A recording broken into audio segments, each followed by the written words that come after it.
The title of today's story is The Price of Pride, so let's start the story. Once upon a time, there was a dense forest, in which there was a beautiful and calm pond. The water there was so clear that the sky and the surrounding trees were clearly visible. A deer came to the bank of the same pond. He was very tired and thirsty. He bent his head to drink water. As soon as he drank the first 2-3 sips of water, he saw his reflection in the water. Seeing his image, he stopped for a moment. He saw his big, curved, and shiny horns. They looked so beautiful and unique that he could not stop himself from admiring them. He started thinking, how wonderful these horns of mine are. No other animal can even imagine having horns like mine. They make me so attractive and different. The reindeer started feeling a strange happiness while praising himself. But as soon as he looked at his feet, his smile disappeared. He looked at his thin, dry, and weak-looking legs. He murmured in a sad voice, "These legs of mine are so clumsy. What can I do with such weak legs?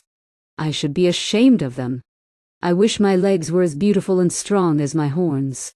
His eyes were wandering between his horns and legs again and again. He was cursing himself why his feet were so ordinary and ugly. But his chain of thoughts suddenly broke. The sound of a bugle echoed from somewhere in the forest. The deer became very alert. This was a warning of the coming of hunters.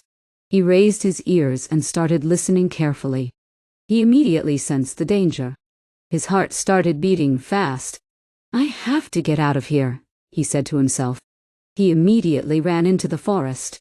His thin but strong and agile legs were carrying him quickly away from the hunters.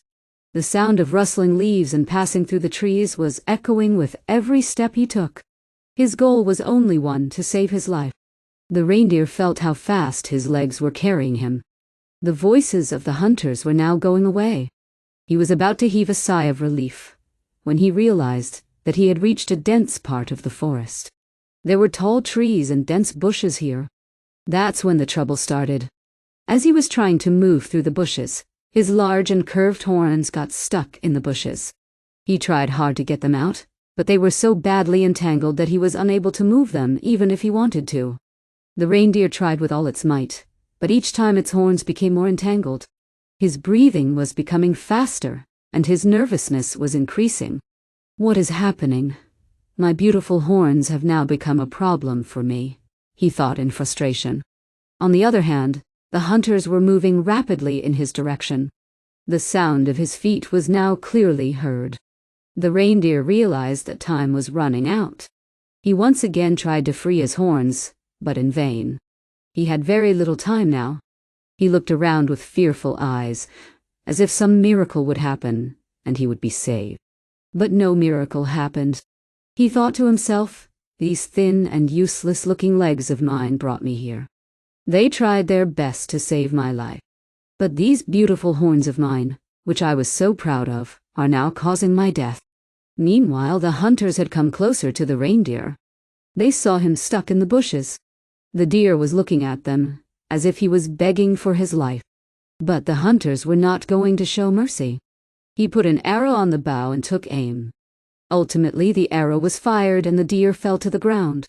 There were still lines of regret in his eyes. He was thinking, "Why did I give so much importance to external beauty? Real beauty lies in usefulness. My legs, which I thought were useless, were my real strength. And my horns that I was so proud of are the ones that got me into this trouble." Slowly, his eyes closed. He gave up his life. This story teaches us a deep lesson. Many times we evaluate things only by looking at their external shine. We think that what is beautiful and attractive is valuable. But real value lies in those things which are of real use in our life. It is not necessary that something that looks beautiful from outside is beneficial for us.